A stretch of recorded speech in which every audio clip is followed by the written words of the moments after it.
आता आम्ही बीचवर आलोय. ही आहे जिया. ही कोण आहे? मारायला निघतो बघा. हा आपला शांत मुलगा मयांक. ऐकल नाही मयांकची मम्मी. ही हे माझे पप्पा ना.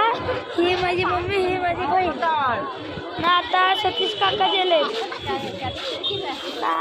असं उभा घ्यायचा असतो कोण असं आडवा नाही. असं दिसतं ना पेज. तो बिस्किट मागतो तो याचं मला बघा. पण बिस्किट आहे. साखरेचं बिस्किट ना भेटलं ना अजून जेवायला जायचे तुम्हाला. चांगली दे त्याला एक अर्धी खाऊ दे. तुम्हाला एक वस्तू दाखवू का? बघा बघा बघा कशी लाट दिसते.